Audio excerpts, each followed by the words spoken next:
Hi everyone.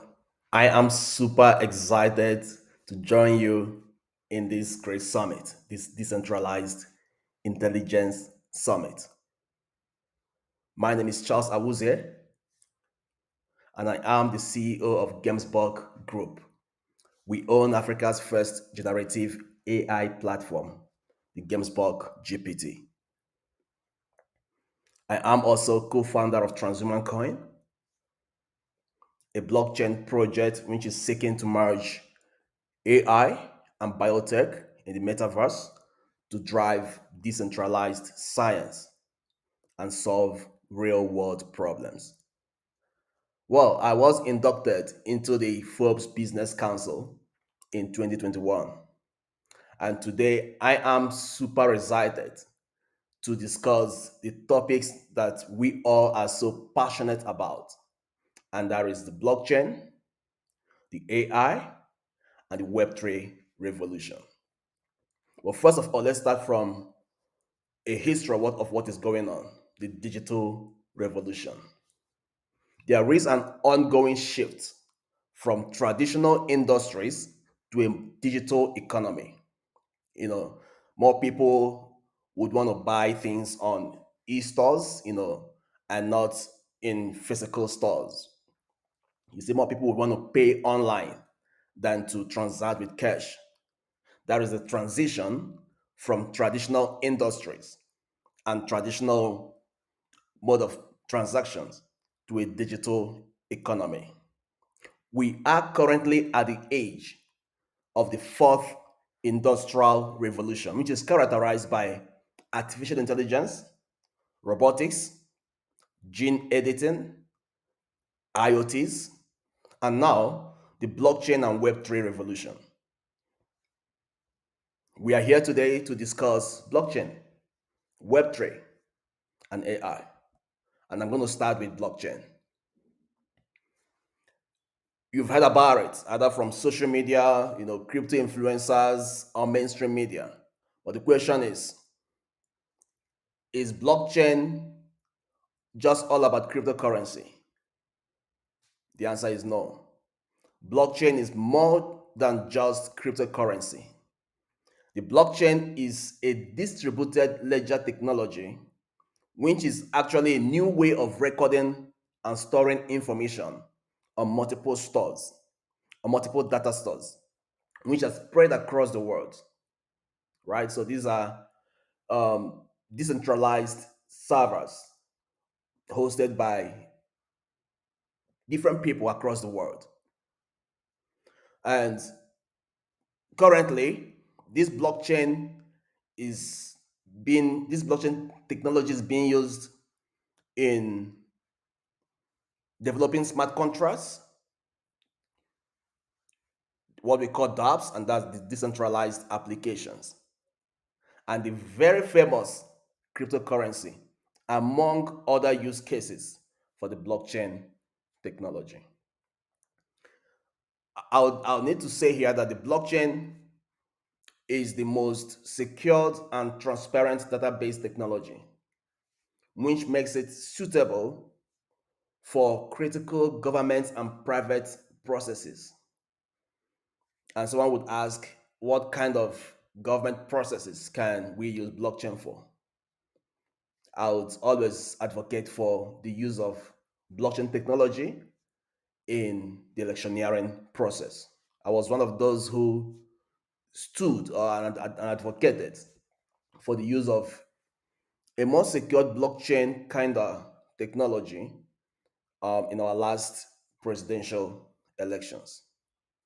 And the question is, what can you build on the blockchain? What would you go out of this conference with? What idea can you build on the blockchain?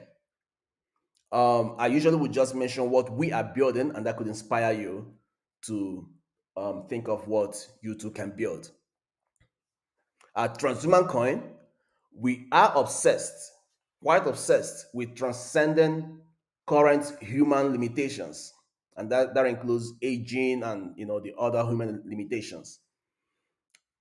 And you may know a bit of transhumanism. We are a community of technologies and scientists, who are just crazy about the use of science and technology in solving unsolved human problems.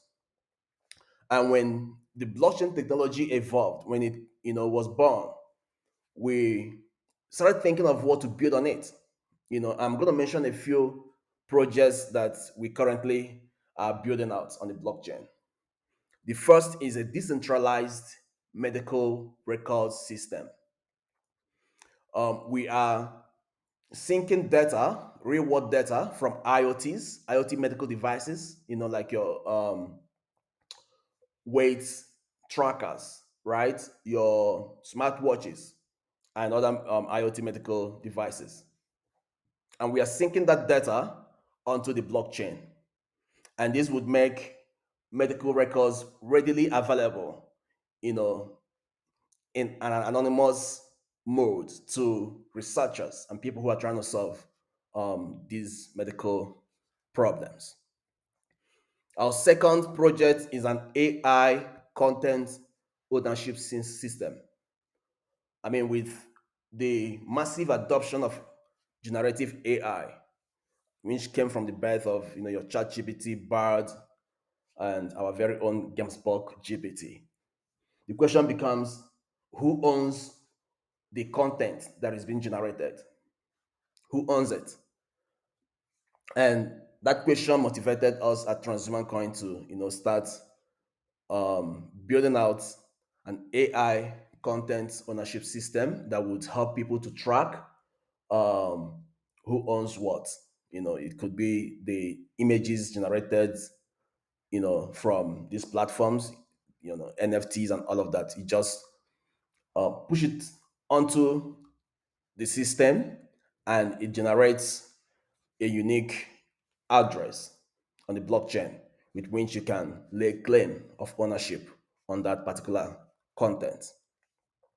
And the third project that I think excites me the most is a decentralized science laboratory in the metaverse. This is just us taking advantage of the virtual reality revolution and merging that with the blockchain. So it gives us that platform for scientists from all over the world, to converge in a virtual laboratory, share ideas and non-biological experiments. But the blockchain is not without challenges. And I think part of the discussions and conversations we should be having in summits like this is to, brainstorm on these challenges and how to solve them. We all have seen, the impact of the regulatory uncertainty, in the blockchain industry. As governments are still trying to understand this new technology, we are going to keep suffering this very challenge, because regulatory bodies are still trying to lay their hands on what the hell we're doing with this great technology, you know. So until they finally understand the blockchain technology, cryptocurrencies, decentralized application, DAOs, and all of that stuff, right? We are still gonna have this uncertainty in the industry and more specifically in the crypto market. The next challenge being the energy consumption. I mean, Bitcoin has been criticized for its huge energy consumption issue. But but with the Ethereum migration from proof of work consensus to proof of stake, they literally dropped their energy consumption by over 99%. And that's massive. And that just shows you how quickly we can solve um, problems by just changing technology. I do hope that events like this would champion adoption and chart a new course for the blockchain industry in Nigeria. And I want to just say thank you to the BNUG, the Blockchain Nigeria User Group, which is being led by my brother, Chimezie Chuta. Thanks so much for the great work. Look, I've been an admirer of your work over the months. Um, and I'm so privileged that you got me to be part of this great summit. Now, I'm going to just stray a little bit into Web3 and just stay on it a bit, then summarize. I do understand this is a virtual presentation. I was supposed to be in this event physically, but I do hope that in your next sessions, you will definitely have me physically. Now, on Web3, the core idea behind Web3 is that it provides an open source version of the internet. Just imagine a version of the internet which is not controlled by one person, big tech and government, right? I mean, if there is Web3, it definitely means we have Web2.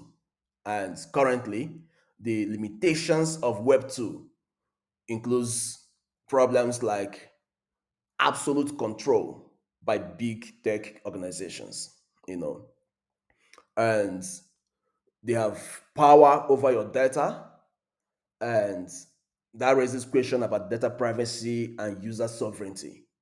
Now, Web3 comes with a solution to security, data privacy, and Web3 gives you um, user sovereignty, gives you ownership of your own data. And I will always say Web3 gives you ownership of a piece of the internet. Now the question becomes, what are people doing with Web3 technology? What's the Web3 um, what's application of Web3 in real world? You've heard of things like decentralized finance, NFTs, and DAOs. Now, those are some of the most popular applications, of Web3. But I'm going to dwell more on DAOs, especially because I know at the end of this conference, a lot of you are going to be going home with the BNUGDAO tokens. And to those of you who are going to be going home with the BNUGDAO tokens, congratulations in advance. So, what is a DAO, or what we call, the decentralized autonomous organization? The DAO is a community-led entity which has no central authority. I mean, we are Africans, so we are used to um, centrally controlled organizations. Where there is a big guy at the helm of affairs, and then there are others who are below him. It's like a pyramid. But the DAO is an anti-pyramid structure, and it is fully autonomous, transparent, and literally run by smart contracts. So these smart contracts, they lay the foundational rules and execute the agreed upon decisions. And at any point,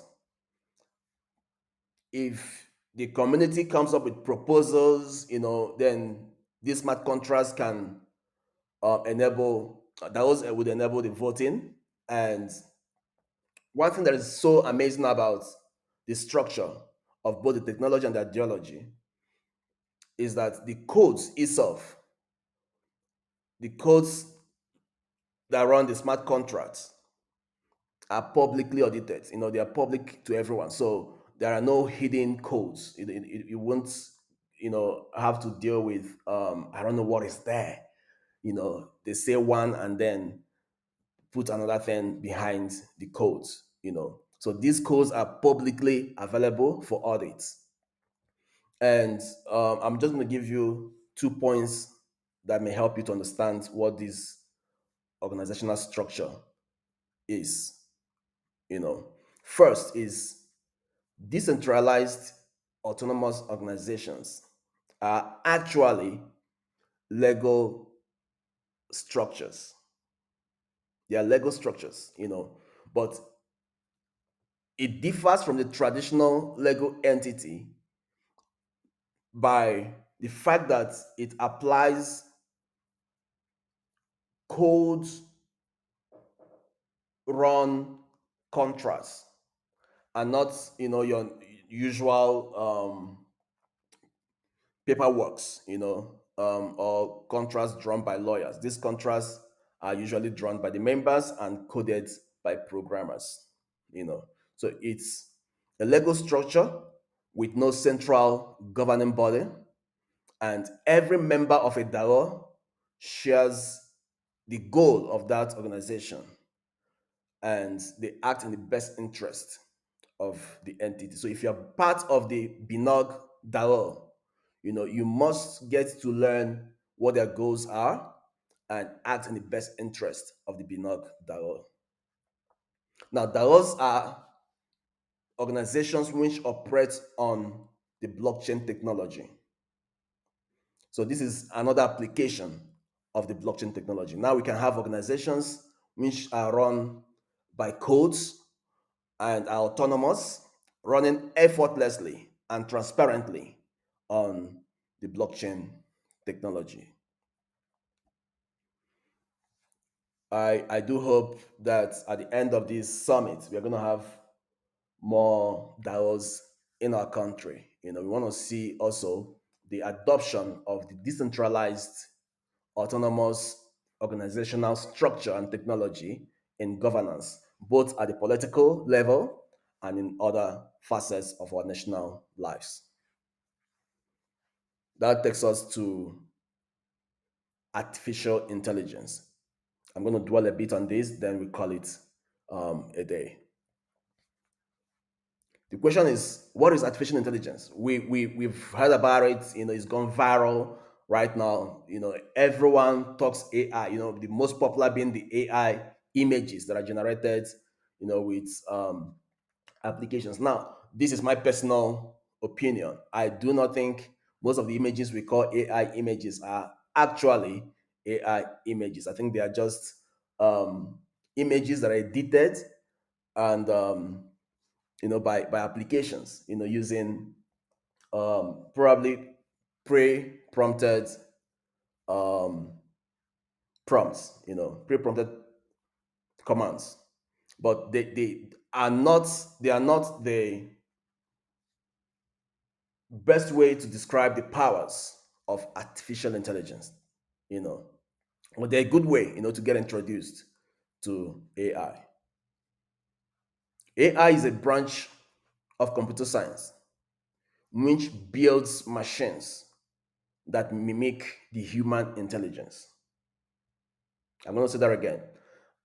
AI, or artificial intelligence, is a branch of computer science which builds systems, machines, or technologies which mimic the human intelligence. So what this means is that AI is always seeking to recreate the minds of humans.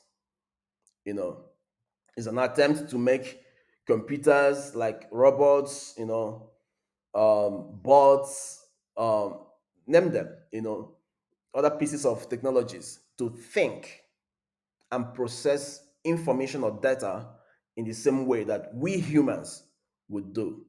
So if you would speak in a certain way, make certain decisions in certain situations. Say your girlfriend leaves you and walks away, and you are this kind of person who would just get angry and throw tantrums, breaking things in the house. Now, AI seeks to mimic that aspect, that part of you that acts in those ways, right?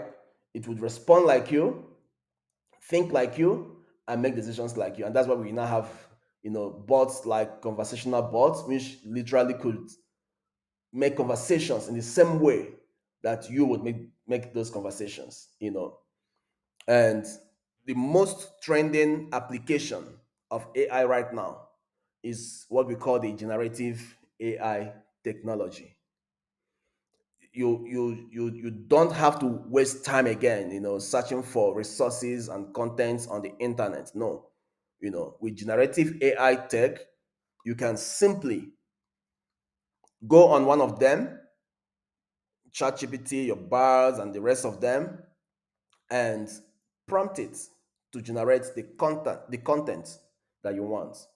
It could be, okay, write me a book or a poem, that I would talk about. Then you mention what you want to talk about, and give it the kind of tone you want, whether you want a professional tone or you want a more romantic tone. You can just give it those prompts, you know and it would generate the content in the tone that you want it. The birth of such generative AI platforms, has caused a massive revolution in how content is currently being generated. I know there is this question about our own platform, the Gamesberg GBT. I've had people ask, so um, why create Gamesberg GBT when people can easily use Chat GPT and your Bird by Google and the rest? You know, that the answer is in the theme of this summit. The theme of this summit is staying ahead of the curve. So we at Gamesberg Group here in South Africa, we are always trying to stay ahead of the curve. Every day you wake up, there is a new technology that is coming up. And if you are someone who would want to make, or who desires to make an impact in his generation, one thing you must learn to do is to seek for ways to stay ahead of the curve. So we created Gamesberg GPT first to put Africa on the map of this AI revolution. We fine-tuned it to have bots like the Japa AI platform, which is just an immigration AI bot, right? It's an AI agent that prompts, or rather that helps you answer literally every immigration question. We also do have the popular Aliko Dango bot, and that's dedicated to Africa's richest man, Aliko Dangote. And we trained this bot to advise you in the same way that Aliko would advise you. Share business ideas and insights the same way that Aliko would do. And that what that means is you literally have Africa's richest man in your pocket, right? You have it in your palm. You can just press on him anytime and ask him questions using our Gamesberg GPT platform, and you can have a chat with him. So if you have been looking for ways to connect with this guy, you now have his digital twin. In subsequent events like this, we are going to discuss topics like the digital twin, what it is and how is becoming a game changer in our generation. So at Gamesberg, we just assembled a collection of AI functions, using multiple APIs, and we put them all in one platform, and we slashed the price to suit our African market. Currently, we have processed almost 100 million words, and over 2 million images have been generated by thousands of our users. This is a truly African AI achievement. And my last words to everyone here today is seek for ways to stay ahead of the curve. You know, be on the lookout for new emerging technologies, interact with other people, other players in the industry, attend events like this, and try always to create something, create a solution using these emerging technologies. Once again, my name is Charles Awuzie, and I wish you a great Decentralized Intelligence Summit 2023. God bless. Bye.